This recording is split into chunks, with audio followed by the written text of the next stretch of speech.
10월 첫 주라고 생각하고 있었는데 보니까 이제 4분기의 마지막, 우리 2021년의 마지막 분기를 또 시작하는 달이기도 하네요. 요정의 미를 거둘 수 있었으면 좋겠고, 10월 한 달 동안도 하나님께서 사랑하는 성도님들의 가정과 하시는 모든 일에 하나님의 평강을 주시고 또 도와주시는 은혜가 넘치길 주님의 이름으로 축복합니다. 오늘부터 몇 주간은 성서전과 본문 중에 신약 본문이 히브리서 말씀을 살피려고 합니다. 히브리서는 신약 성경 가운데서도 예수 그리스도가 어떤 분인지를 너무나 잘 보여주는 성경입니다. 그래서 오늘은 히브리서의 전체적인 개론과 함께 히브리서의 가장 중심 주제인 예수 그리스도, 특별히 계시의 완성자로서 예수 그리스도가 어떤 분인지 우리가 잠시 살피려고 합니다. 오늘 개론을 좀 살펴보면요, 이 히브리서의 제목과 저자, 이 제목은 권위 있는 초기 사본들의 제목이 프로스 에브라이우스, 우리말로 하면 히브리인들에게 이런 단순한 형태로 나와 있습니다. 영어 성경도 그 초기 보면 사본들을 반영해서 히브루즈, 즉 히브리인들이라고 명명했고, 한글 성경, 우리말 성경도 히브리서로 그렇게 명명하고 있습니다. 문제는 히브리서의 저자인데요. 성경 중에서 히브리서의 저자만큼 여러 논란이 된 성경은 없습니다. 왜냐하면 대부분의 성경들을 보면 초기 사본의 제목 또는 본문 가운데서 저자를 암시하는 내용이 이렇게 기록되고 있는데, 히브리서는 성경의 제목에서도 그리고 내용에서도 누가 이 성경을 썼는지 추측할 만한 단서를 찾기가 힘듭니다. 그렇기 때문에 저자에 대해서 여러 주장이 있었는데, 바울이다, 바나바다, 또 아볼로다, 누가가 지었다, 브리스길라와 아굴라 부부가 지었다, 또 클레멘트가 지었다, 실루아노, 빌립, 여러 사람들의 이름이 거론됩니다. 이러한 저자에 대한 주장은 오늘까지도 계속되고 있지만, 우리는 이 교부 오리겐의 주장을 가장 타당한 주장으로 보고 본문을 살피려고 합니다. 오리겐이 이 저자에 대해서 어떻게 말했냐면요, 본서신서, 그러니까 히브리서는 누가 기록했는지 오직 하나님만이 아신다. 그러니까 누가 기록했는지 그냥 그건 별로 중요한 게 아니니까, 분명히 하나님께서 누군가를 통해서 기록하게 하셨는데 그 저자는 하나님만이 아신다. 그러니까 굳이 알려고 하지 말아라. 알려고 하면 다친다. 이렇게 생각하시고 봤으면 좋겠습니다. 기록 연대와 장소, 저자가 확실하지 않으니까 이 성경을 어느 때 기록했을까 기록 연대를 찾기 쉽지 않지만, 본문의 내용과 역사를 살펴볼 때 AD 60년경, 서기 60년경 후반으로 그렇게 추정하고 있습니다. 기록 장소도 분명하지는 않지만 로마나 알렉산드리아나 에베소 이쪽에서 기록되었을 것으로 추측을 하고 있습니다. 그러면 히브리서를 왜 기록했을까? 집필 동기, 이것을 좀 살펴보는 게 필요한데요. 저자나 기록 연대 그리고 기록 장소는 우리가 정확히 알 수 없지만, 신학적 집필 동기는 본문의 내용 가운데서 우리가 명확하게 찾을 수가 있습니다. 이것은 이 히브리서가 기록된 것으로 추정되는 당시의 시대적 배경과 관련해서 더욱 분명해지는데요. 몇 가지 기록 동기, 그러니까 다른 말로 하면 하나님께서 왜 히브리서를 기록하게 하셨는가, 그 이유를 몇 가지 살펴보겠습니다. 첫 번째는 이 개종한 유대인들이 다시 유대교로 돌아가는 것을 경고하기 위함이었습니다. 당시에 많은 이방인 개종자들, 그러니까 이방인들 중에서 예수 그리스도를 믿는 많은 사람들이 있었지만, 여전히 대다수의 그리스도인들, 교회를 구성하는 대다수의 그리스도인들은 누구였냐면 유대인 개종자였습니다. 그러니까 이스라엘 사람들, 유대인들 중에 예수를 믿고 기독교로 돌아선 많은 사람들이 있었습니다. 이 유대인 성도들이 가지고 있었던 심각한 문제점이 무엇인가? 그것은 그리스도 복음에 대한 충분한 이해를 가지고 있지 못했기 때문에 자신들이 속해 있던, 그러니까 자신들이 오랫동안 그 생활해 왔던 유대인의 습성이 남아 있잖아요. 유대인들이 얼마나 철저하게 율법을 얼마나 철저하게 지키고 여러 가지 전통과 관습들이 많았잖아요. 그런데 그게 몸에 배어 있었던 거예요. 그런 유대교의 전통과 기독교의 본질 사이에서 혼란스러워하고 있었던 것입니다. 여러분, 기독교 복음의 핵심이 뭐예요? 예수 믿으면 구원받는다는 거예요. 그러니까 예수를 믿기만 하면 구원을 얻는데요. 그런데 이런 기독교와는 달리 유대인들은 어떻게 말해요? 유대인들은 희생제사, 율법 준수, 자신들의 전통과 관습을 다 지켜야, 그러니까 외적인 수많은 행위들을 지켜야 구원을 받는다 그랬어요. 그러니까 외형적 종교 행위를 계속 유지해야 되는 것과 기독교 복음, 그냥 예수를 믿기만 하면 된다는 것 사이에서 이들은 갈등하는 거예요. 여러분, 그냥 예수를 믿기만 하면 여러분 구원받습니다. 이게 더 믿음의 확신을 줄까요? 아니면 11조도 하고 주일도 지키고 이것을 하면 구원을 받습니다 할 때 어떤 게 더 안정감을 얻을 수 있을 것 같아요? 어떤 게 믿음에 더 확신을 얻을 수 있을 것 같아요? 후자. 네, 후자예요. 그러니까 내가 11조만 하고 주일 예배 잘 지키고 몇 가지 이런 봉사를 하면 구원을 준다. 그러면 자기가 그것만 하면 구원을 얻었다는 확신을 갖잖아요. 그런데 기독교 복음은 그러지 않은 거예요. 예수를 믿기만 하면 구원을 얻는다는 거예요. 그러니까 이게 자기가 내가 예수를 믿는데 구원을 받았을까? 하는 그런 의문을 갖게 되죠. 그래서 이런 사람들이 어떤 믿음의 회의를 가지고 다시 유대교로 돌아갈 수 있는 그런 위험적인 요소를 가지고 있었습니다. 이것에 대해서 하나님께서 이 히브리서를 기록하면서 율법의 대표자인 모세를 언급하면서 이 모세보다 예수 그리스도가 얼마나 우월한지, 그리고 그리스도께서 자신을 희생제물로 드리심으로 이 짐승으로 매번 반복해서 드렸던 희생제사가 예표하던 이 구약의 구속의 법을 예수 그리스도가 완성하셨음을 보여주면서 구약의 제사가 더 이상 필요하지 않다. 복음의 시대가 도래했다. 이것을 말씀하고 있습니다. 이러한 결과는 구약의 율법을 따라서 살았던 성도들보다 신약의 예수 그리스도를 믿는, 예수 그리스도의 복음을 믿는 성도들의 믿음이 더 우월함을 보여줍니다. 조금 전에 우리 수미자매가 후자가 더 믿음의 확신을 갖기 쉽다 그랬잖아요. 그러니까 유대인들이 율법을 지키면서 어떤 것을 지키면 내가 구원의 확신을 얻는다. 이게 더 어찌 보면 쉬운 믿음의 방법이에요.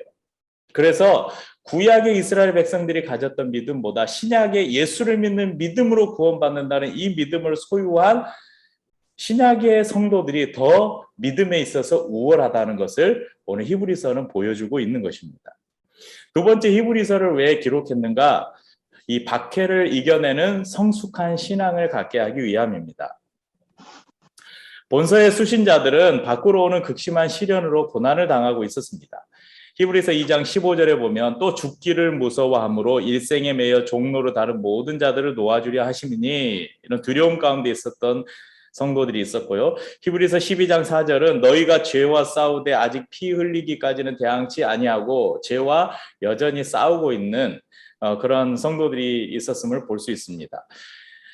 히브리서의 수신자들은 같은 민족인 유대인들로부터, 그러니까 유대인 개종자들이 많았다고 그랬잖아요. 근데 이 유대인 개종자들이 이 회심하지 않은, 그러니까 기존 유대인들로부터 종교적인 박해를 받았을 뿐만 아니라 이 로마로부터 정식으로 인정을 받은, 이 유대교는 로마에서 정식으로 인정한 종교였어요. 그런데 그것과 달리 기독교는 사교, 그러니까 지금으로 말하면 이단이었던 거예요.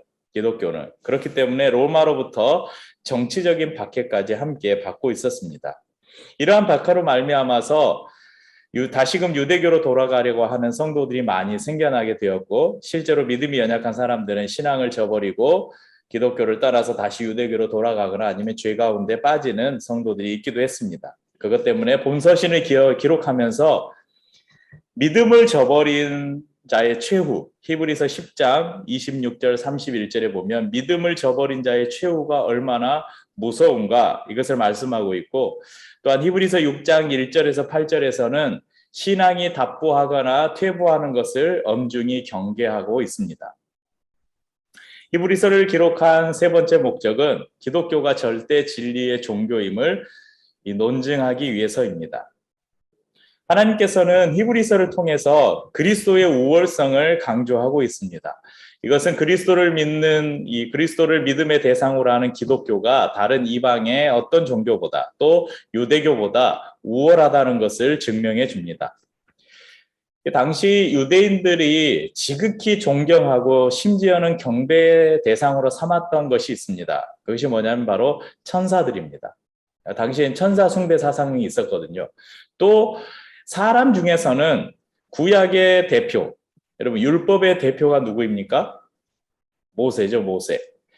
그러니까 이 구약의 대표이고 율법의 대표인 모세보다 인격적인 면에서나 사역적인 면에서 그리스도가 우월함을 논증합니다. 그래서 오늘 본문 이 4절에 보면 저희가 오늘 본문은 1장 1절에서 4절까지 삼았잖아요. 4절에 보면 이제 그게 시작되는 거예요. 그가 천사보다 훨씬 뛰어남은 그들보다 더욱 아름다운 이름으로 기업을 얻으심이니, 이제 이어지는 본문에서 그것을 증명하고 있는 거예요. 천사보다 왜 어떻게 예수 그리스도가 우월한지, 구약에 당신들이 그렇게 우상처럼 떠받들고 섬기고 있는 모세보다 예수님은 어떻게 우월한지, 이것을 이어지는 말씀에서 증명하고 있습니다. 그러면서 이 이상을 통해서 초대교회 성도들, 특별히 히브리서를 수신하는 성도들의 믿음을 더 견고하게 하면서 그들이 믿음에서 떠나지 않도록 촉구하고 있습니다. 이상에서 살펴본 히브리서의 기록 목적은 오늘 이 말씀을 듣는, 이 말씀을 나누고 있는 저와 우리 성도님들에게도 그대로 적용됩니다. 비록 지금의 시대가 이 당시 히브리서 수신자들인 초대교회 성도들처럼 그러면 예수를 믿는다는 이유로 원형 경기장에 던져지거나 사자밥이 되거나 아니면 기름 가마에 던져지는 그런 육체적인 핍박이 있는 시대는 아니지만, 여전히 우리는 수많은 영적인 공격을 받고 있고, 또한 우리의 믿음을, 우리가 그리스도를 믿는 믿음에서 떠나게 하려는 수많은 타락한 세상의 유혹을 여전히 우리는 받고 있습니다. 우리를 핍박하는 사람들이 교회를 한 번도 다녀본 적이 없는 사람들이 아니라 수년간 교회도 다녔던 사람들, 정말 열심히 신앙생활 하다가 믿음을 저버리고 다시 세상으로 돌아간 사람들, 그냥 조금 여기저기서 주워들은 그 교회에 대한 정보나 지식을 가지고, 아니면 잠깐 다녔던 그 자기가 교회 생활했던 그런 것들을 가지고 우리를 욕하고 핍박하는 많은 사람들이 있습니다. 또한 예수뿐만 아니라, 여러분 우리 바로 옆에 계양산 있잖아요. 계양산 정상에 여러분 여기 우리 박천동을 통해서도 올라갈 수 있고 이막동을 통해서도 올라갈 수 있고, 저쪽에 어디죠? 인천공항 넘어가는 그 고개 있는 그쪽을 통해서도, 장미정원 있는 쪽을 통해서도 올라갈 수 있고, 계양산 정상에 이르는 많은 길들이 있어요. 그래서 뭐로 가든 꼭대기만 도착하면 된다, 이런 게 바로 종교다원주의입니다. 예수뿐만 아니라 석가모니를 믿어도 구원을 받을 수 있고, 알라신을 믿어도 구원을 받을 수 있고, 아니면 그거 이도저도 아니라면 내가 열심히 수양하고 내가 열심히 수련을 하면 어떤 절대 경지에 다다를 수 있다는 그런 종교다원주의의 시대에 우리가 살면서, 이런 종교다원주의가 우리를 미혹하고 있습니다.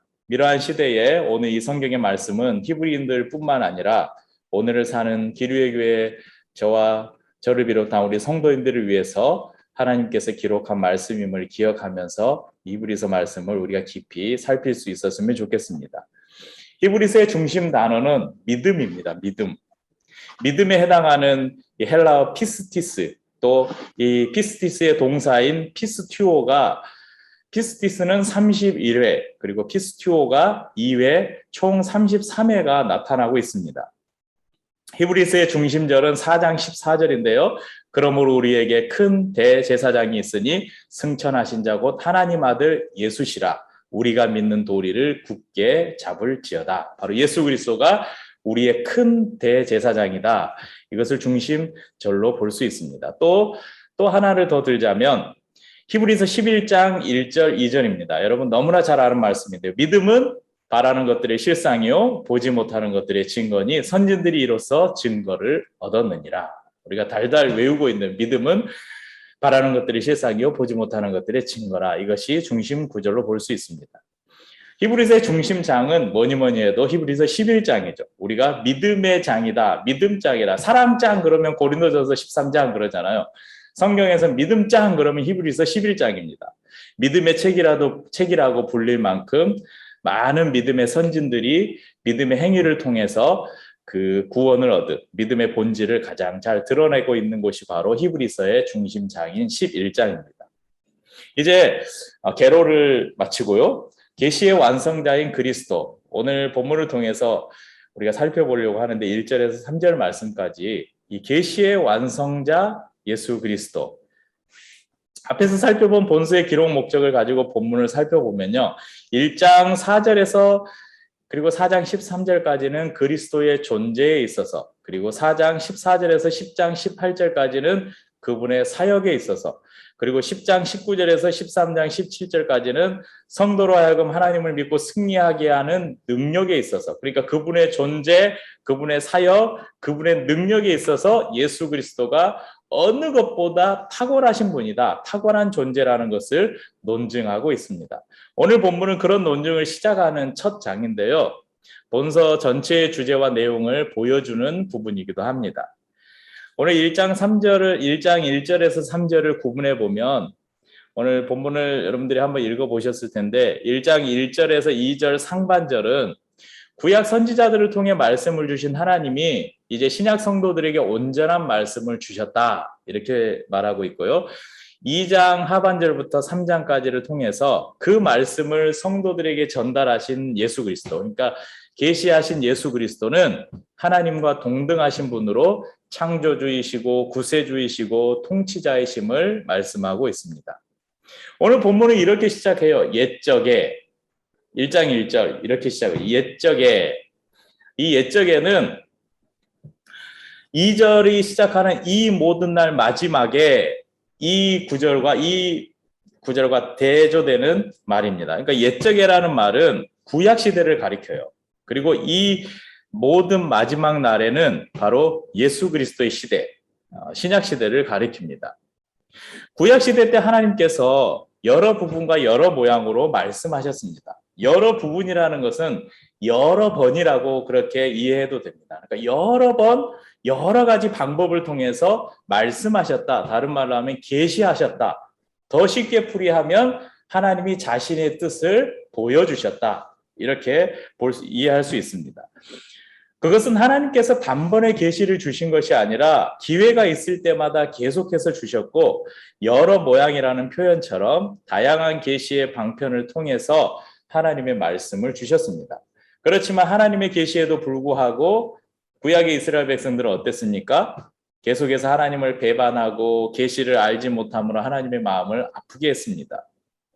결국은 하나님께서 이 모든 날 마지막에, 즉 신약 시대 때, 다시 말하면 예수 그리스도의 초림을 통해서 재림까지의 전 기간 동안 선지자들이 아닌, 그러니까 구약에서 여러 부분, 여러 번, 여러 모양, 여러 방법으로 말씀을 하셨는데 도무지 듣지도 않고, 듣고도 까먹고, 듣고도 다시 돌아가고 다시 세상으로 돌아가고 하니까 이제 안 되겠다. 마지막으로 너희들에게 계시를 내가 하겠는데 다른 방법이 안 되니까 내 아들을 보내서 계시를 하겠다. 그래서 마지막 계시로 바로 독생자 예수 그리스도를 우리에게 보내신 것입니다. 이것은 구약과 신약의 계시의 연속성, 그러니까 구약의 계시가 신약의 예수 그리스도를 통해서 이어지는 계시의 연속성을 말씀함과 동시에 구약의 수많은 다양한 방법의 계시보다 신약의 예수 그리스도 한 분의 계시가 완전하다 그랬잖아요. 마지막 계시라고 했잖아요. 우월함을 우리에게 증명하고 있습니다. 바로 마지막 계시인 당신의 아들 예수 그리스도를 우리에게 보내셨습니다. 그러면서 이 계시의 주체이신 예수 그리스도가 어떤 분임을 우리에게 말씀하는데, 오늘 2장 말씀부터를 보면 예수 그리스도가 어떤 분인지 우리가 알 수 있습니다. 1장 2절에 보면 이 아들을 만유의 후사로 상속자로 세우시고, 이런 말씀이 있죠. 만유의 상속자. 여러분, 상속자가 누구입니까? 가문의 대를 잇는 사람이고 법적 재산 상속권을 가진 사람입니다. 하나님의 아들 예수 그리스도는 태초부터 하나님께서 지으신 천지 만물에 대한 소유권을 가지셨고 그것에 대한 통치권을 부여받으신 분이십니다. 또한 그로 말미암아 모든 세계를 지으셨다라고 말씀하죠. 그러니까 만물의 후사일 뿐만 아니라, 그러니까 그분은 상속자일 뿐 아니라 창조하신 자임을 강조합니다. 그래서 창조하셨으니까 소유권을 가지고 계신 거죠. 이 말씀은 사도 요한도 동일하게 증거하고 있는데 요한복음 1장 1절 3절에 이렇게 기록하죠. 태초에 말씀이 계시니라. 이 말씀이 하나님과 함께 계셨으니 이 말씀은 곧 하나님이시니라. 그가 태초에 하나님과 함께 계셨고 만물이 그로 말미암아 지은 바 되었으니 지은 것이 하나도 그가 없이 된 것이 없느니라. 여기서 말씀하는 말씀이 누구냐? 예수 그리스도를 지금 가리키고 있는 것입니다. 히브리서 1장 3절. 여러분 3절은 우리 같이 한번 읽어볼까요? 히브리서 1장 3절입니다. 같이 읽죠. 이는 하나님의 영광의 광채시요 그 본체의 형상이시라. 그의 능력의 말씀으로 만물을 붙드시며 죄를 정결하게 하는 일을 하시고 높은 곳에 계신 지극히 크신 이의 우편에 앉으셨느니라. 여러분 이 한 구절로 예수 그리스도가 어떤 분인지 우리에게 정말 명확하게 보여주고 있습니다. 하나님의 영광의 본체시다. 예수 그리스도는 자신이 빛을 내는 발광체이면서 또한 하나님의 영광의 빛을 반사하는 반사체가 되십니다. 본체의 형상이시다. 이 형상에 해당하는 헬라어가 카라그마라는 헬라어인데요. 본문에만 언급된 단어입니다. 성경에서 히브리서 여기에만 언급된 단어인데 이 단어의 의미는 원형을 그대로 묘사한 조각품이나 초상을 가리킵니다. 그러니까 이것은 하나님의 본질을 예수 그리스도가 그대로 지니고 계심을 나타내는 것입니다. 예수님께서도 친히 나와 아버지는 하나이니라 요한복음 10장 30절에 말씀하셨고 또한 14장 9절에는 나를 본 자는 아버지를 보았거늘 이렇게 말씀하셨습니다. 그의 능력의 말씀으로 만물을 붙드시며 이 구절이 이야기하는 것은 그리스도가 만물의 창조자이실 뿐 아니라 보존하시고 통치하시는 분이심을 증거하는 것입니다. 또한 죄를 정결케 하는 일을 하시고 이 말씀은 예수 그리스도께서 성육신, 그러니까 인간의 몸을 입으시고 이 땅에 오신 목적이기도 합니다. 그리스도께서는 당신을 단번에 속죄 제물로 하나님께 드리심으로 누구든지 저를 믿는 자마다 죄 사함을 받게 하셨고 그분의 속죄는 반복해서 드릴 필요가 없는 완전한 그리고 완성된 제사로 자신을 드리신 것입니다. 높은 곳에 계신 위엄의 우편에 앉으셨느니라. 여러분 예수님께서 대속사역을 성취하신 후에 부활 승천하셔서 본래의 신적 영광을 회복하셨음을 나타내신 것입니다. 본래 예수님의 자리가 어디입니까? 하나님의 보좌 우편이었죠. 그분은 이 땅에 오셔서 성육신하셔서 우리의 모든 죄를 깨끗게 하시기 위해서 십자가에서 죽으시고 부활하시고 승천하신 이후에 다시 그분의 신적 권위를 회복하셔서 하나님의 보좌 우편에 앉으셨다는 것입니다. 사랑하는 성도님들, 이 바울의 서신서들을 보면 바울은 그렇게 자신의 편지를 기록할 때 수신자의 안부를 묻고 축복과 감사의 기도를 드리고 있습니다. 하지만 히브리서 기자는 그런 인사나 축복의 이야기도 없이 오늘 바로 본문의 중심 주제를 언급하고 있습니다. 이는 당시의 상황에서 이 히브리인들에게 주는 이 편지의 급박성, 이것이 얼마나 긴급했던 건지를 우리에게 보여줍니다. 그럼 오늘날도 그때와 그리 많이 다르지 않은 것 같습니다. 우리를 넘어뜨리려고 하는 수많은 유혹들이 우리 주위에 있습니다. 많은 사람들이 적당히 믿고 적당히 타협하며 살라고 말합니다. 많은 이단의 세력들이 예수 그리스도 외에도 그리고 그분을 믿는 믿음 외에도 우리가 구원받을 수 있는 방법이 있다고 우리를 미혹합니다. 여러분 지금 한국교회를 보면 이런 미혹에 많이 넘어진 모습을 우리가 볼 수 있죠. 그래서 어느 때보다 이 한국교회는 정말 위험한 상황, 정말 절대절명의 위기 앞에 서 있는 듯 합니다. 하지만 이러한 때에 우리가 다시 앞으로 살펴볼 이 히브리서 말씀을 통해서 우리가 하나님의 말씀을 붙잡고 마지막 계시로 우리에게 보여주신 예수 그리스도를 믿는 믿음 안에서 그분의 영광의 광채 가운데 계신 예수 그리스도, 그분을 결코 놓지 않고 그분을 꼭 붙들고 그분의 말씀을 따라 살기로 결단하는 시간들이 될 수 있기를 축복합니다. 예전에 X29 운동, 이런 슬로건이 유행할 때가 있었습니다. 여러분 X29, X는 사도행전의 영어 표현인데요. 사도행전을 X라고 합니다. 사도행전 몇 장까지 있는지 아세요? 사도행전 28장까지 있죠. X29에서 우리가 이제 사도행전, 사도들의 행전인, 사도들의 그 복음의 행적인 사도행전 29장을 우리도 써내려가자 막 그러면서 사도행전 액츠 29 운동들이 있었는데, 여러분 이것을 우리가 히브리서 11장에 좀 대입해 봤으면 좋겠습니다. 여러분 히브리서 11장을 읽어보시면 수많은 믿음의 선진들이 열거돼 있어요. 우리가 잘 아는 정말 믿음의 사람이라고 말하는 사람들도 있지만, 또한 무명의 수많은 믿음의 사람들도 언급하고 있습니다.